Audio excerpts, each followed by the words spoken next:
Hello, this is a short video prepared for the Bell House on the role of mental imagery in learning, especially for dyslexia and ADHD. If you're listening to this during the webinar for Bell House, then you're welcome to put your questions in the chat box at the same time as the video is running, which would be great. Thank you very much. If you're listening to it afterwards on YouTube, then you're welcome to put questions in the YouTube channel. My name is Olive Hickmott, and I'm the creator of Empowering Learning.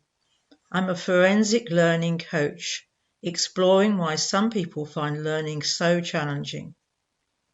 I feel so strongly about this because I was dyslexic for 50 years and probably ADHD as well.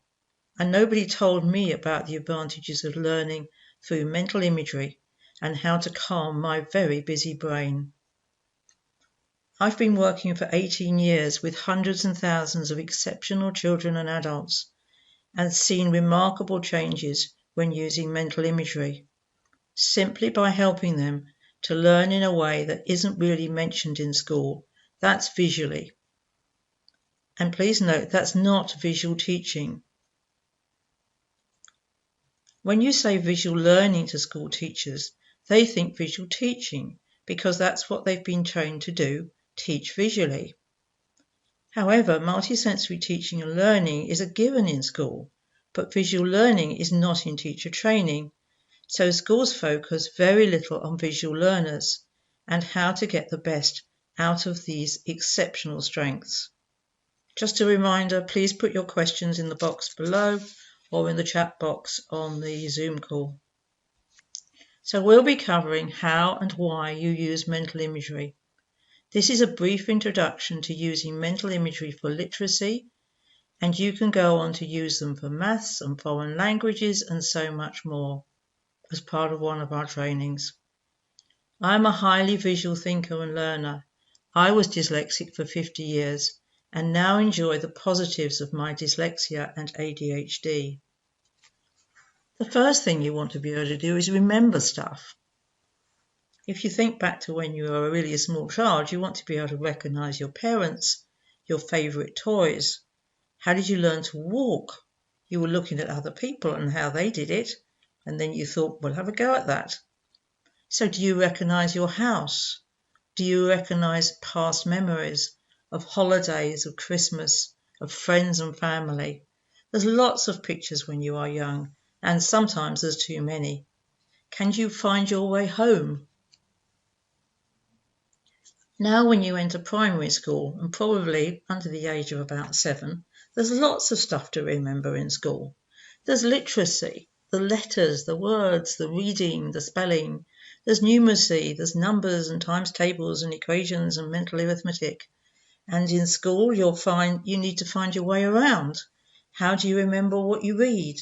Recognizing your friends and concentration. All of these things are visual skills. Remembering what you read and comprehension, you can find snippets for on my YouTube channel. You need phonics for new words, but you need mental images once you have seen a word just a couple of times. So now you're going on to secondary school. So there's things like biology, anatomy, and I always love the Dorian Kingsley books about how things work, which have got great graphics in them. There's geography. There's maps and there's volcanoes. And did you see the episode recently of Who Wants to Be a Millionaire, where the guy won £1 million and most of his questions seemed to be around geography and history. And he said at the end of it, when he was a kid, all he needed to do was look at maps and he could remember everything. He could remember towns, cities, locations, all of those things. And he just found it so easy, all done visually. Then there's history. You need dates and kings and queens and battles. And by the way, this guy was great at history as well. Design technology. You want to be able to visualize what you're going to make. And art, of course. When you're doing a painting or you're doing a drawing, it's great to be able to just copy something you can see, but it's also fabulous to be able to imagine a picture and just draw it. Then there's sport and hobbies. So many sports are using visualization for success, and that's what they teach in elite sports these days. So it's a question of how do you do it? If you're going to be a pole vaulter, you've got to be able to visualize all of the parts of doing a pole vault, which is really complicated. Can you remember your favorite players and what the numbers are on their back and what the words are on what the names are on their back? For sport, as I said, for pole vaulting, long jump, golf, soccer, all of these are using great mental imagery. Taking things apart and putting them back together again. Things like motorcycles and motor cars, absolutely invaluable skill to be able to visualize how it goes back together again. And who of you can make IKEA furniture without looking at the instructions? Those are the people who've got great mental imagery.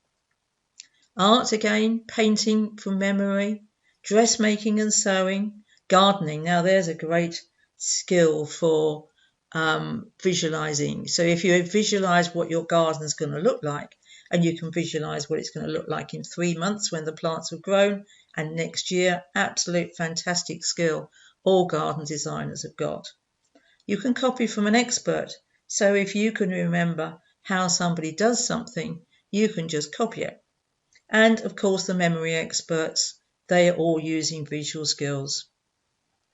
So then we come on to adult occupation, problem solving and creativity, medicine and how things work, engineering, design, creativity. All of these things are using mental imagery. If you have not lost these skills during the school environment, this is what you can become as an adult.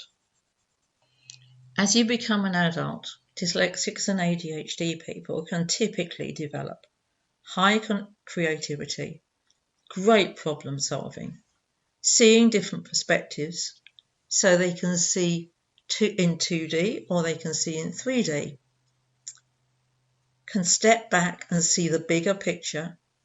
They can see patterns and make connections that others do not see, use their intuition to connect the dots, taking apart and simplifying complex ideas, thinking differently. And they can also be extremely determined when they've got something that interests them. Companies like GCHQ and EY and Facebook are positively encouraging dyslexics. And ADHD just gets you into all of this at obsessional lightning speed. I do all of this in a health and learning environment, giving me invaluable skills. People know dyslexics and ADHDers are highly visual, but haven't learned how to teach them visually. Empowering learning is unique here for having worked out the exact details of success. Now let's come on to the range of learning differences, and this is a secret. Nobody talks about it apart from me. This is the range of learning differences that have got unrecognized mental imagery symptoms associated with each one of them. Let's take a few examples. Dyslexics have not progressed from phonics to developing the skill to picture words needed for word recognition, which is accepted to be the fundamental skill of fluent reading and spelling. Those with ADHD have mental images that run at a high-speed sequence, causing several distractions. Those on the autistic spectrum can withdraw as they seem to be drowning in their mental images without any control at all. Now, here's the thing. People often talk about stress with dyslexia. I think it's the other way around. I think stress causes dyslexia for creative children who are trying their best, and I can cite hundreds of clients and the difference home education can make when the pressure's off. First thing you need to do is to make friends with your mental imagery. So if you look at somebody's eyes, you'll see them looking up when they are looking at their mental images. As children grow up, you will notice their mental images time and time again when you look closely. can I ask you to picture an object you are very familiar with, for example, an apple. Notice what it looks like. There is no right and wrong answer, it's your apple. Describe it to others. Picture an elephant and explain yours. It might be different to somebody else's. Everyone needs to become comfortable with their own images and not be overwhelmed or frightened by them. If you cannot control your images, just wait a minute and we'll solve that one. Neuroscience tells us that all of these images hang out in the occipital lobe, which is part of the brain. So encourage discussion about mental imagery. Some past events, maybe last Christmas, creativity and imagination, things you might be able to make up in your mind's eye, full colour TV, or you might have black and white, or you might just have cartoons. Doesn't matter, they're your pictures. Just know what it looks like, what size it is, what texture it is. And now try moving on to a few animals. Are they still or are they moving? Now, controlling your mental imagery is absolutely key. This is what lack of control of mental imagery looks like. It's chaos. Firstly, you want slow, gentle breathing in and out through your nose, breathing right down into your belly. Notice how it relaxes you and reduces your anxiety. And while I'm speaking, just try practicing that. There are millions of people who are over-breathing through their mouths worldwide, which is bad for all manner of health challenges. And in the USA, they reckon that 70% of people diagnosed with ADHD are mouth breathers. Mouth breathing that will cause high-speed movement of mental imagery is the root cause of inattention, impulsivity, and hyperactivity. Mouth breathing increases stress, avoids the vital nasal functions, and reduces your carbon dioxide, which restricts oxygenation to every cell in your body, including your brain. Having created a relaxed, gentle breathing, imagine that you can ground through your feet or the base of your spine to enable you to feel solidly connected to the earth and natural gravity. With just a little practice, you will have control of your mental imagery. You will be able to select one picture or more than one picture, and you'll be able to select whether you have them moving or still. So that's getting grounded. So notice now how you've got control of your mental imagery. And we'll now move on to looking at reading, spelling, and so much more. So I'd like to just invite you to improve your handwriting. Just look at that, those few words on the screen. Improve your writing and just copy them down. Now choose one of the fonts below and copy the same words down in whatever font you like without looking at the paper. Yes, I did say without looking at the paper. Just notice what was different about copying down the second time to the first time. If you copy down what you see, your writing will speed up. If you copy carefully, you can improve your handwriting too, which is just magic. It can be really useful for copying down from the board, or when you're in business as an adult, writing down notes when you're talking to somebody one-to-one, or you're listening to a presentation. It's all a really useful skill. Now, if you've got control over your pictures, you can use them for words. First, try to read a paragraph of any book or newspaper and notice which words you recognize and which you need to break down into phonics and blend. The words you recognize are already in your brain's word form area. Congratulations. If there's a lot of words that you don't recognize, then try something a bit simpler to start with. Now notice where the book or newspaper is. If you raise it up a little higher, does your reading magically improve? This isn't actually magic, but a function of your eye positions to keep you out of any negative emotions that you naturally access when you're looking down. So the three positions are looking flat down on the table, propping it up slightly, or looking right up at it. Just choose the one that's best for you. Now find anything you are motivated to read, because motivation is really key. Just read to yourself with the book propped up until you create some confidence, and feel free to ask words you don't understand. Don't read aloud yet, this just creates performance anxiety. Wait until you're more confident. To improve your comprehension, what you do is to make up pictures of the words that you're reading. Not the individual words, but the sense of what you're reading. So then that when you're asked questions about it, you can just look back to the pictures you made up in your mind. If you're struggling to read, go on to spelling, where we have some neat tricks for developing word recognition, and come back here later. Now, if you've tried something like look, cover, write, there is subtle differences here with the empowering learning technique that make the real difference. Firstly, realise that visualising words is an essential skill for literacy. Those who are good at literacy picture words in their mind's eye, that's their mental images.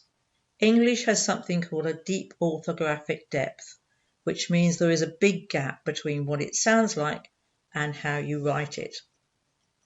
Phonics isn't enough for the English language. You need to be able to visualise words as well.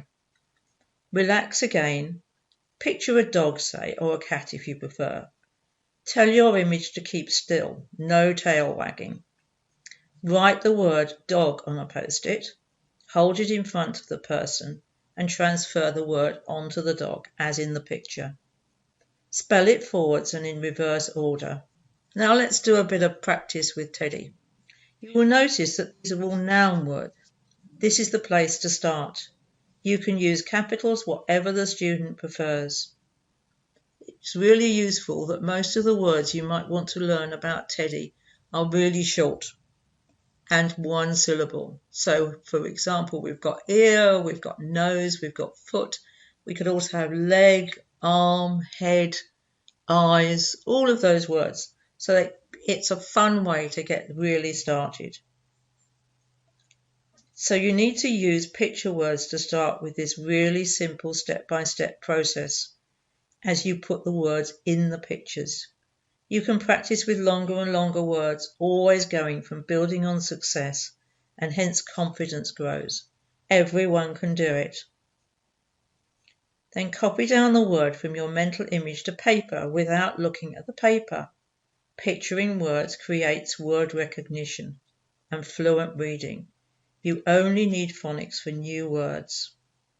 Have fun practicing. There are more tricks for doing words without pictures and homophones and numbers and anything else you want to learn. For those of you who would like to see the neuroscience of this, you will see on this picture here the eyes on the left. So here is your eyes, here is your brain, and here is your occipital lobe at the back of your head, right above the dent in the back of your neck. Now, when you're very young, the first thing you do is you understand the meaning of words, and that appears somewhere in the front of your brain here. The next thing you do is learn how to articulate and pronounce. The next thing you do is learn how to access pronunciation, so you can say the words as well and be able to articulate whole sentences. When you see a new word, it comes into the front of your brain here, and it goes up to the top of your brain here, and these two parts of your brain sort out the phonics and decide what the word is. And with a bit of luck, you get the right pronunciation, but in the English language, that's not even true, always. Now, what should happen ideally is that word goes down into this star area here called the word form area, which is right next to the occipital lobe. So that would hold a mental image of the word. So after you've done that process a couple of times, if you see the word again, it goes on the express pathway straight through to the word form area so that you recognize the word. And when you want to spell that word, you can access the image of the word and just write it down. During lockdown, I created a roadmap for empowering learning to connect together all the snippets of useful videos that we were putting up on YouTube to help people with really short videos so that they could get to grips with this. So if you're anxious about learning, the first thing to do is reduce your anxiety. And the snippets for nose breathing, grounding, earthing, sleeping, and pointing out that dyslexia isn't necessarily genetic. The next thing you might want to do is, have you discovered your strengths? So it's really a good idea to look at what people are good at, how they do what they do well, and whether they're using mental imagery for learning. They probably are. If you want to improve your literacy, then you move on to visualizing words, and there's neurodivergent teddy and spelling words and remembering what you read and improving reading. And then there is the same thing for numeracy to help you with numeracy. These are all short videos on YouTube, all available for free. Now, how can you help? I think it's the child's right to know about the power of visual learning and be helped to learn in a way that works best with their highly visual skills. Multisensory teaching and learning is a given in education, but we're not helping children to learn visually. It's happenstance. It is well accepted that every child is different, and schools teach them as if they're all the same. There are thousands of highly talented children who struggle in school through no fault of their own. I have been teaching parents and their kids these simple skills for 18 years, developing their visual skills to enhance school and home education. So here's some more resources that you can look into. There's my website, which has got resources, it's got training courses, it's got masterclasses, plus a step-by-step study guide for literacy and numeracy to really help you through the process. There's lots of mini videos that I mentioned on YouTube, which I did during lockdown. There's the URL for it.